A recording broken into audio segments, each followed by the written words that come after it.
məktəblərdə anonim qutular yaradılıb. Bu anonim qutular nədir və faydası nədən ibarətdir? Bu barədə bir sujetimiz var. İzləyək.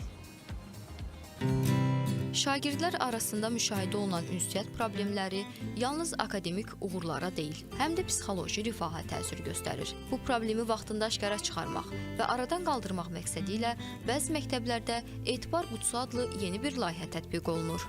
Məktəblərdə etibar qutularının yaradılması keçən tədris ilində məktəb psixoloqlarına təqdim olunan fəaliyyət planında yer almış layihələrdən biri idi. Artıq Bakı Şəhər Təhsil İdarəsinin əhatə etdiyi məktəblərdə hansı məktəblərdə ki, məktəb psixoloqları fəaliyyət göstərir, o məktəblərdə artıq etibar qutuları yaradılıb. Belə məktəblərdən biri də 49 saylı məktəb liseyi idi. Etibar qutusunun yarandığı ilk günlərdə daha çox duyğu və sevgi dolu məktublar alsam da, qısa müddətdən sonra bu məktublar uşaqların problemlərini əks etdirməyə başladı.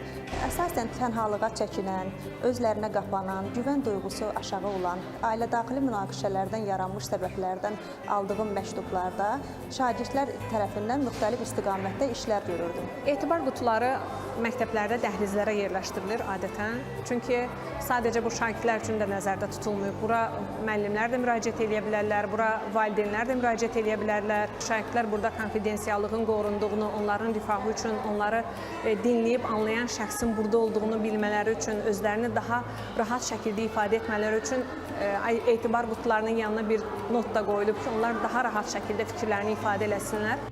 Etibar qutusundan əldə olunan məktublar problemlərə erkən müdaxilə şansını artırmağa kömək edir. Bu zaman məktəb psixoloqu həm fərdi, həm də qrup şəklində maarifləndirmə aparır. Əsasən tənhalığa çəkilən, aqressiv şagirdlərin elədikləri hər hansı bir günahkarlıq duyğularından əmələ gələn bir hadisə var idi ki, onu heç cür aşa bilmirdi və mənə onunla bağlı heç bir söhbət eləyə bilmirdi.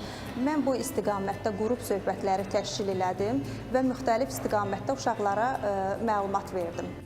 Valideynlər və şagirdlər isə bu təşəbbüsü həm maarifləndirici, həm də qarşılıqlı inamın formalaşması baxımından önəmli hesab edir.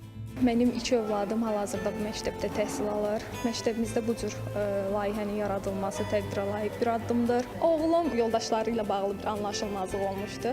Onunla bağlı etibar qutusuna müraciət etmişdim. Bir dəfə yadıma gəlir, məktəbdaxili bir problem olmuşdu. Bu zaman məktub yazıb etibar qutusuna atmışdım. Dərhal sonra Aysilə xanım yanına çağırıb həmin problemi aradan qaldırmağa kömək etmişdi.